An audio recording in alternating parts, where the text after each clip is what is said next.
guys, my name's Lisa, And I'm Brittany. And I'm Tara. and this is the Imperfect Moms Club. Each week, we promise to give you the honest truth about all things mommyhood, the good, the bad, the ugly, and the real ugly.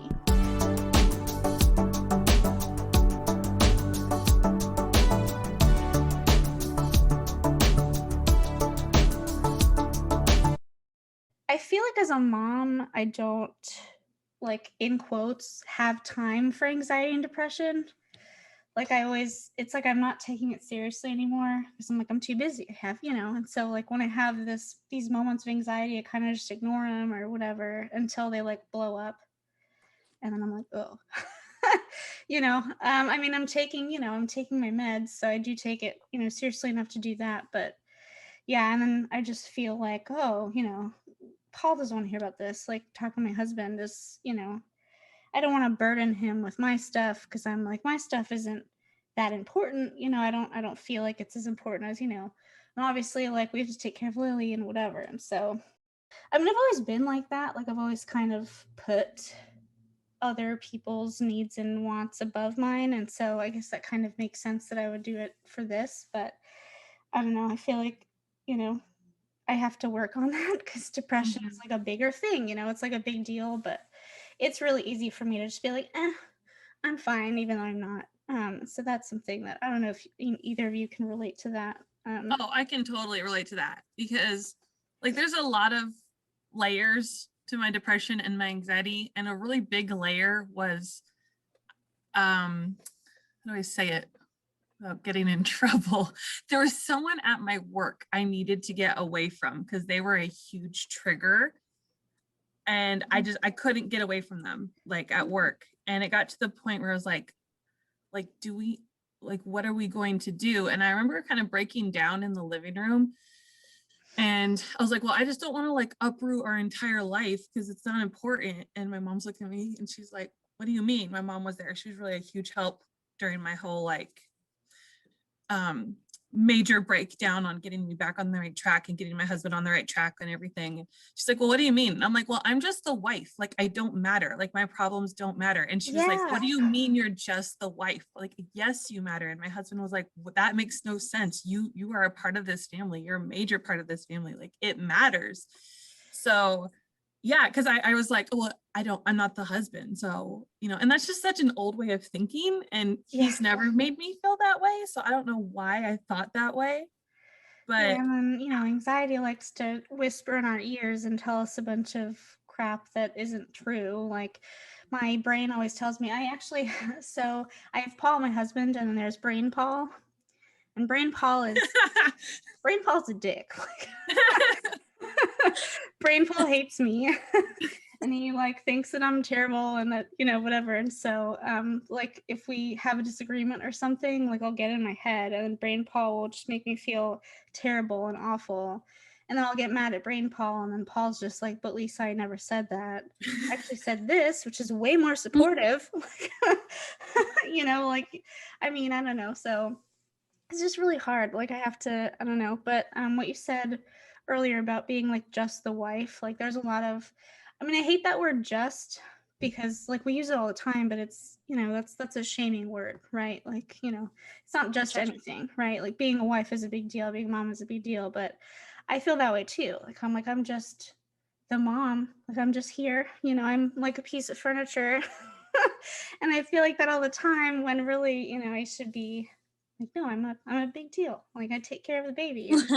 It's, she's alive because of me, right? But she's more important than I am. And, my husband's the one that makes all the money. And so I'm just like, I'm just there. I'm just there to, to make sure that the kids are alive, which is a huge deal. I don't know. My brain is like, I just have a scumbag brain, I guess. I don't know. That's something that I'm really struggling with is trying to remember that my mental health should still be at the forefront, because I don't know. I'm always like, there's so much more important stuff to worry about when really, that's a really important thing to worry about. So yeah, I mean, it would be really nice if depression and anxiety was like this little object and you could like pack it away and like put it in the back of the storage room, you know, and be like, I'll deal with that later. Like we Yeah. all have that box of crap our moms gave us. Like, you had this when you were in high school. And I'm like, I don't want to throw it away. So you just like have it. You're like, yeah, I'll get to that. You never do. Yeah. You know, just put all my issues, just push them over there. But the thing is like, you know, it's inside you. You can't get away from it. And as much Yeah. as And we it try comes to back. like, Yeah. yeah, like I'm just gonna push it aside, push it aside, push it aside until finally it blows up and you can't. You just have this big mess to deal Yeah. with. And then you look even crazier than you feel, right? Because you blow up and then like, you know, my husband's like, whoa, like you need to take a minute, you know. Whereas before I could have just been like, hey, I need to take a minute before it got to that point.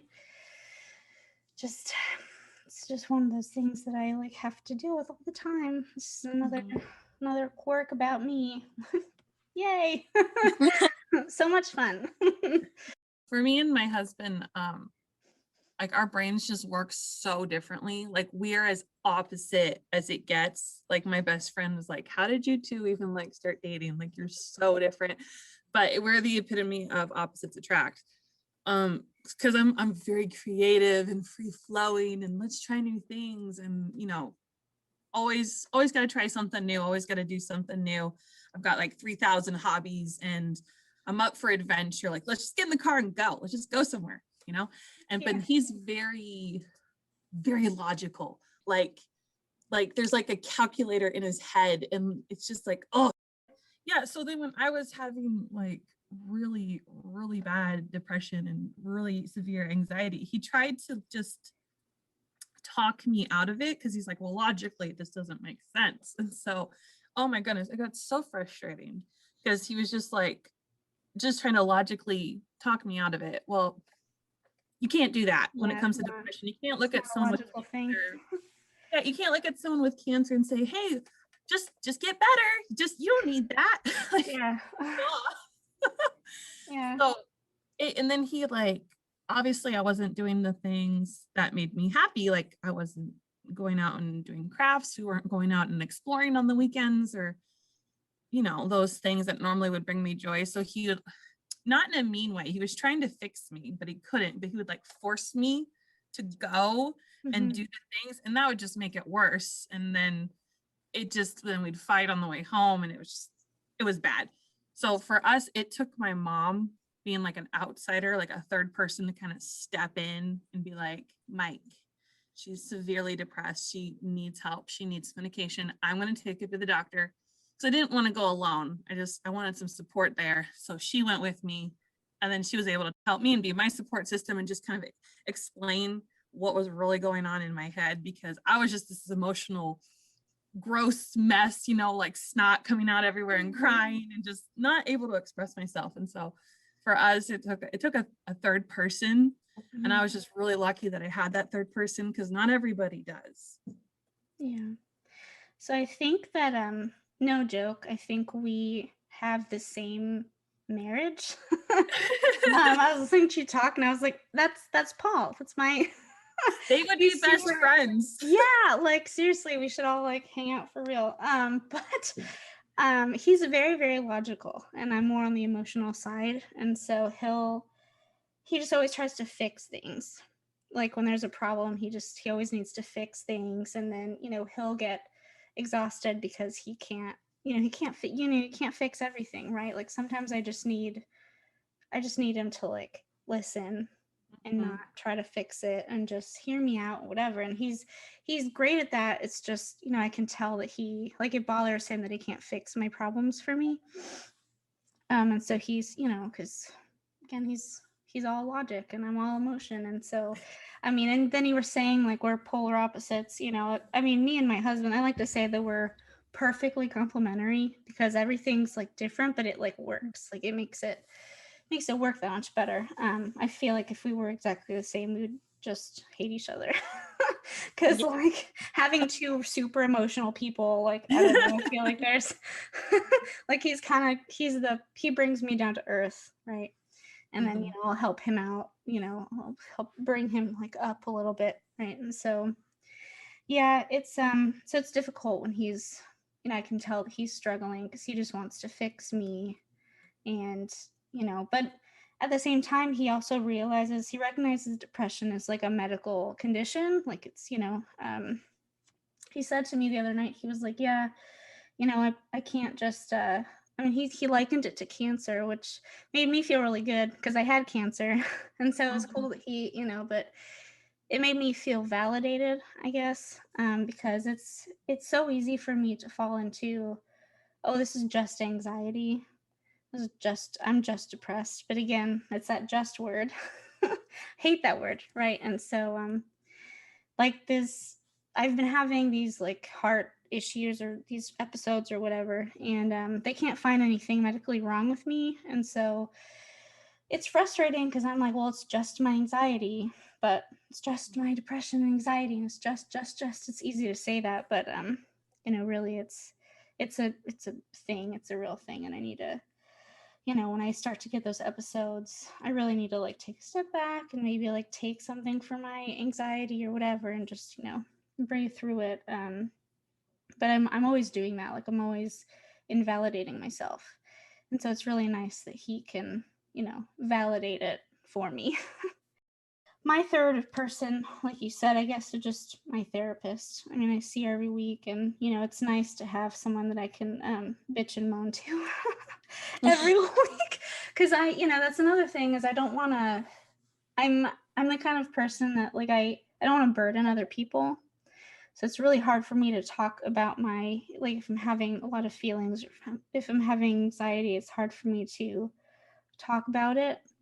We're recording a podcast, so I'm like, oh yeah, I'm gonna vent and whatever. But like if we were just like hanging out at a bar or something, like be like, everything's fine, like we're good. Like I'm happy all the time. And so my therapist has really been like basically the only person that I feel really comfortable talking to about that stuff, and so and my husband, he tells me all the time, he's like, well, or yeah, he'll ask me questions, but I don't want to burden him with my stuff, right? And that leads to me being like, okay, well, it doesn't matter. We have other things to worry about, whatever, and so and that's just my brain telling me like, oh, they don't want to hear about your stuff.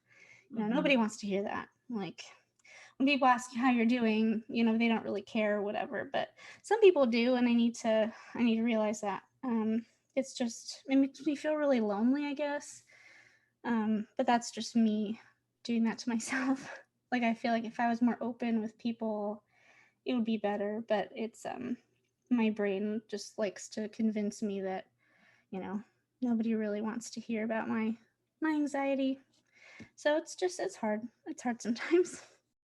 And all the stress too, like that, it does take a toll on the body. I'm sure Tara, like you've probably seen some of that, people coming in, and obviously like there are medical issues where like, yes, you have, I don't know, like you need stitches, you cut your arm, but then you've also probably have seen people too, like coming in with like really major headaches or they're having a trouble breathing, and it's probably because of stress, right? Oh yeah, definitely see that stuff happening. I mean, I think the crazy thing about being a nurse, and that something that I maybe didn't even know would happen to me when I became a nurse, is probably like, on a daily basis as like a staff nurse, you have, 4 to 5 patients, and at least one of those patients is going to have like a diagnosis of anxiety or depression, or is someone who is, uses other things to compensate for their mental health issues. So, I mean, it really brings a lot of awareness to how widespread mental health really is, and also how like untreated kind of it is too, because they let it go too far and then they wind up in the hospital with either issues directly related to that or issues that are just stemming from that, so it's kind of a mental health is just, it tugs on my heartstrings because it, it's like the only disease that your mind tells you there's sometimes like nothing wrong with you, even though, everything else points the other way, or where your mind, underplays it, just like you guys were talking about. I kind of even think that way sometimes because I don't struggle with major anxiety or depression, but I go through these moments that are always directly related to motherhood where I just like, it's always on a certain subject and I get, or things that trigger my anxiety. Like it's been like other mom Instagram accounts, when Charlotte was like smaller and I was like, oh my gosh, this baby, she should be hitting her milestones by this time. And I get like super hyper focused on these things.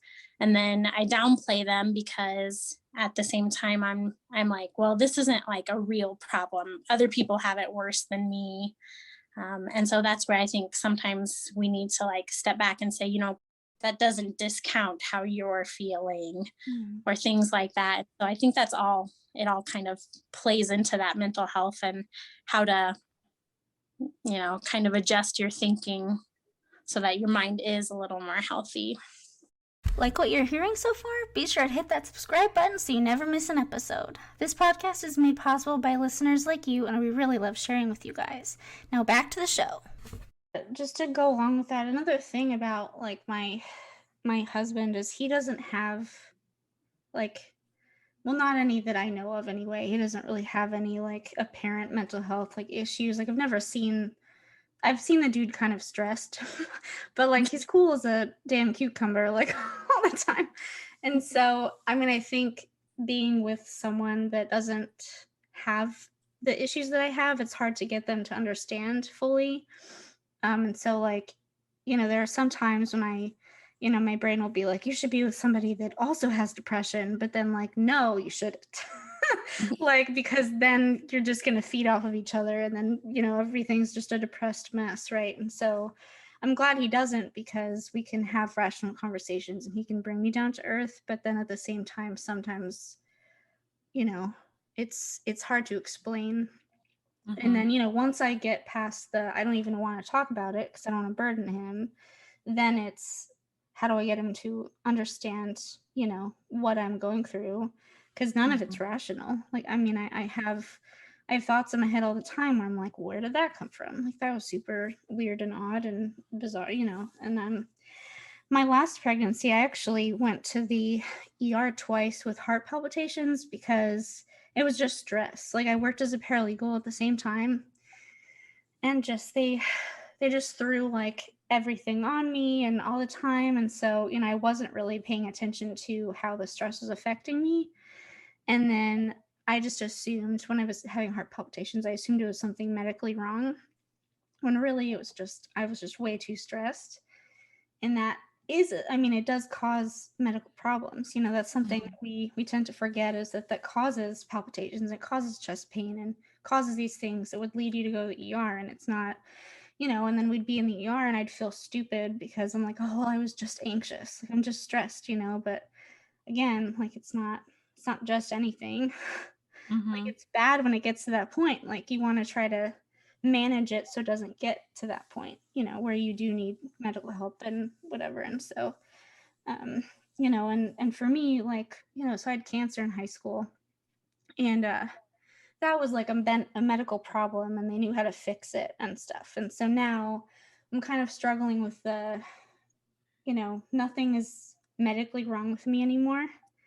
And now it's just like mental health stuff. And so I'm like, I really wish that there was an easy fix to it, like with cancer, because with cancer, it's Right. like you take chemo and just, for 4 months, you're just going to feel like crap, but then it's going to be over and you're going to be cured and woo, but with mental health, it's like, no, it's going to take a lot longer than that. And you're going to have to learn how to manage it. And it's not something that's just going to go away. And so for me, I'm always like, there's got to be a medical reason why I feel this way. And it can't just be my brain, but it can, and it is a lot of the time, So I don't know, there's still such a stigma. Like, it's crazy, and I stigmatize myself, and it's not good. It just makes everything worse. Yeah, when I'm feeling really, really anxious about something, or it might not even necessarily be like I'm in a moment of anxiety. It could just be like it's been a really heavy week, and then I'll just be cooking dinner, and or I'll be folding laundry and my body will just start to shut down, even though I'm not currently thinking about that thing, or I'm not thinking about how the heavy the week has been. Like it'll start, maybe I'll be getting nauseous. Sometimes it's a migraine. Sometimes it's not necessarily the pain of the migraine, but it's like the spotting, like you see spots and it's weird. It's like trippy. And then I'm like, okay, am I coming down with something because I hang around kids all day? I'm like, I'm washing all my surfaces and I'm wearing my mask. I'm like, am I getting sick? Or is this just my body just having enough with like all the stress? And like, I just need to like take 5. I just need to take a minute. And I've gotten to the point with my husband where I can be like, I need 5 minutes. And sometimes it's not 5, sometimes it's 15, sometimes it's 30 minutes. I'm like, I just need a break. And so he knows, and I can just leave and go browse Pinterest or watch a YouTube video or something. Or on Sundays, I used to go every Sunday to the thrift store. That used to be like my thing. And I'm like, I would just look forward to that and be like, that's my time to decompress and just, I don't have any kids. I'm not thinking about anything except me and having some fun. And he's got the kids and I can just take a break. And it would help like reset me for the week. Yeah. Yeah, my husband and I were just talking about, when this new baby's born and I'm able to like do stuff again, how are we going to do that? And for groceries, like, are you going to go to the grocery store yourself? Because we've been getting it delivered lately because I'm too pregnant for this. I'm too pregnant for everything. So I'm just like, I'm too pregnant. Deliver my stuff to me because I can't do it anymore. But once this baby's born, like I'll be able to go to the grocery store. But then I was like, going to the grocery store with 2 kids. And I was like, nope. He actually suggested, he was like, yeah, you can go on like the weekend and I can watch the babies. And I'm like, oh my God, yes. I will go to the grocery store by myself.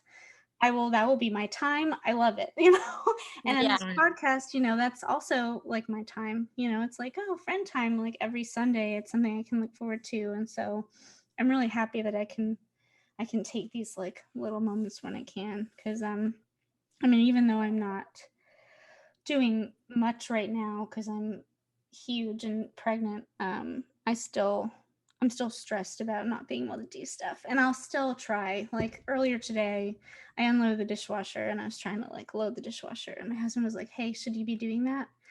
And it irks me every time because in my head I should be doing it, because it's like my job. But but he's like, he gets frustrated now. Like he's like, you really, really need to stop pushing yourself past your limit here because I can't handle hospital runs with 2 babies. Like you need to calm down. But it's really hard for me to, I have no chill, basically. I have no chill ever. So so he's always like, you sure you should be doing that? And I'm like, I feel okay right now. But then of course, after I do it, I'm like, okay, I'm not feeling well anymore. And he's like, God damn it, Lisa. So, I just, I'm still stressed about it. So once this baby's born and out of my body, then I'm going to have to take up those responsibilities again. But I definitely will still want to keep like my time. So I was telling him, I was like, I'm still going to want to do my podcast every week. That'll be my thing, to do. And editing the podcast, like I can just do that at night or something. Probably not going to sleep very much the first few months anyway. So, I need this. This is my thing, So going to the grocery store by myself is also going to be one of those things where it's like, yes, like I can leave the house and I don't have to bring a carrier and have a toddler in my arms and whatever. Because I did try a few times to take Lily to the grocery store and it's just, she's grabbing all the groceries and she's trying to play with all the stuff. And I'm just like, can you just please? And she's like leaning really far. And so I feel like she's going to fall out of the thing. And I'm like, I'm like, this is too stressful. I just want to be by myself. Also, you guys will have to tell me if it's the same for you, but I feel like when I leave my kids alone with their dad and I need to go out and do something, like I had to take a shower the other day. So I'm like, I'm taking a shower. You're in charge of them for however long it takes me to take my shower. The kids were like angels. They no fighting. Everything was like birds singing and rainbows. And then the second I walk out of the shower or the second I walk into the house with like my arms full of groceries, someone's fighting, someone's crying, someone's pooping, someone's needing a snack, and the dog's barking, and he's on his phone. And I'm like, really? Oh my God, every time. Yeah, that happens to me all the time. So I am like, cause I hang out in bed a lot cause I'm pregnant, and then I come out and then Lily just starts being really fussy, and she like wants to like bring me, she always wants to lead me everywhere, which is cute. But like right now I can't get on the floor and I can't follow everywhere, and I'm tired. So second I come out of the bedroom, she goes, Mama, Mama. And then she's like super fussy. And Paul looks at me, he's like, okay, a second ago, she was perfectly fine. And she was just, but when I'm not there, she'll play by herself and she'll just watch TV by herself. She's not fussy. Paul can just be on his phone and Lily's just there. But then, yeah, the second mommy's there, it's like, oh my God, Mom, like I want all these things and what. Like, and I'm mad about it and help me, and I'm just like, like I should have stayed in the bedroom, but then stay in the bedroom, I miss you. And so like it's man, yeah, but I totally get what you're saying. That's like that's my life too. I don't think that Charlotte is, I think she's like at the same go speed, whether I'm here or not. But I think like recently she had to go to our nanny's late. And so I had already went to work and my husband was taking her. And he like texted me at like 9 a.m. So he'd been home with her for an hour. And he's like, gosh, she's really busy. She just like wants something all the time. And like, I just get like the smallest bit of pleasure out of it because I'm like, yes, exactly. That's why, I'm always tired and I can never get anything else done because when I'm home with her, she wants like my attention and she wants to read 400 books. Yeah. And so I actually find a lot of pleasure in the fact that she's like just as rambunctious and wants to do just as much stuff, whether I'm here or not. Yeah. Yeah, let him get a taste of it. Yeah. Like, yeah, and like this is what makes like I guess that's the reason why a lot of times I put off my anxiety and my depression. I don't deal with stuff because she just needs so much all the time. And so like I'm just like, no, but I can't take a minute for myself, because if I take a minute for myself, she's gonna like burn the house down or something. And right. so like I just, or I'm in the bedroom resting and then I hear her in the other room. And, I go out there and I'm like, what's wrong with her? And Paul's just like, I got it. And then he'll get mad at me because he's like, Lisa, you have to trust me to take care of my child. But I'm like, but I hear her and it's stressful and I can't relax, so it's easier to just be able to have time out of the house, like this is why I'm excited for, it's just grocery shopping, but I'm like, yes, by myself. Woo! Like, yeah. Oh yeah. My previous work schedule was where I would basically work like a dog Monday through Thursday, like just all the 40 hours. It was more than that because I was a teacher and I would just work. And then Friday I got off, and that's what I called my mommy day. And I would drop Mike off at school and I would drop the girls off at daycare. And it was like the best day ever. And I would go to the grocery store and I'd get a coffee, maybe a hash brown if I feel fancy. And I'd go home and I would turn on my music and I'd put all my groceries away and I'd clean my house and open the windows, then I'd go get them from school and bring them back. And it was like the best day ever. And it was just boring adult stuff, but I was alone doing my boring adult stuff. Yeah.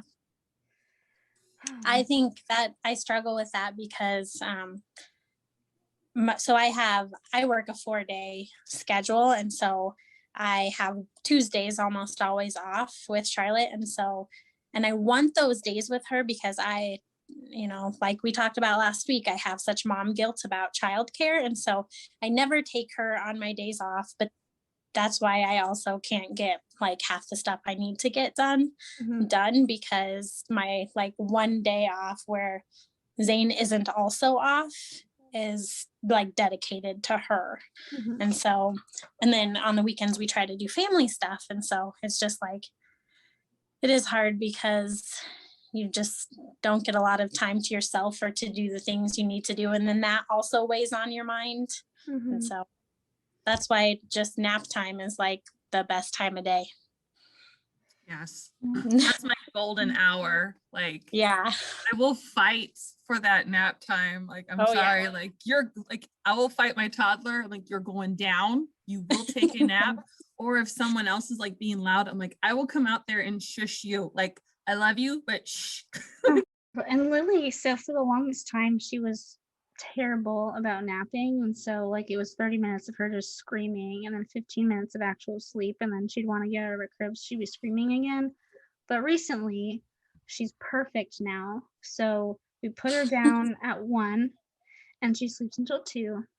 And so that I finally got like, I'm like, I finally have my hour, where I'm not like, and it's nice for Paul too right now because he's doing everything. So, it's really nice for him. And so, yeah, but that nap time is the best time. It's, I love nap time. And there was one day where like we had to skip nap time and then it's hilarious how 1 hour, like, it's just 1 hour, but if you don't get that hour, it's like, oh my gosh, what happened? Oh, We need nap time. Nap time is great. agreed. I'm super nervous for like this new baby. Like I wonder what that's gonna be like, and I really hope that like the new baby isn't gonna interfere with Lily's nap time.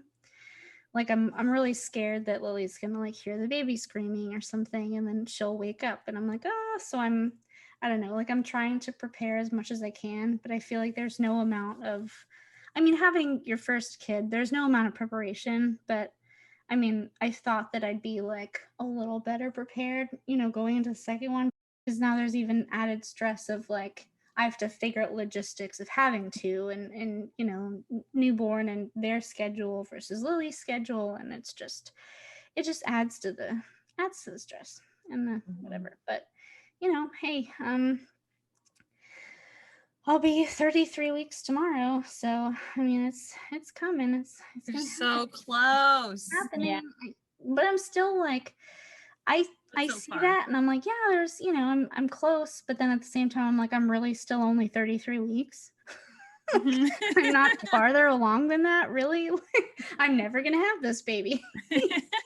She's just gonna be in there forever. I'm just gonna be like huge for the rest of my life. I mean, is there even a person in there, or is she just Yeah. like it's just a pouch, like and plus like I feel like I'm constantly contracted, and so I just have like this boulder on my torso, and so I'm like, is this a baby or is this just a rock? Like I don't know, like and then it's gonna reabsorb into my body. My brain isn't ready to deal with having 2 kids, so I feel like it hasn't hit me yet, just because my brain's like, no, you don't have to think about that right now. But Yeah. thank you all so much for joining us this week on the Imperfect Moms Club. If you liked what you heard, please be sure to visit our website, theimperfectmomsclub.buzzsprout.com, where you'll be able to subscribe as well as find links to our social media accounts and a list of our episodes. We would also love hearing from you, so feel free to leave us comments on social media or suggestions for future discussion topics. We want this podcast to be as relatable and accessible as possible, so your input would be greatly appreciated.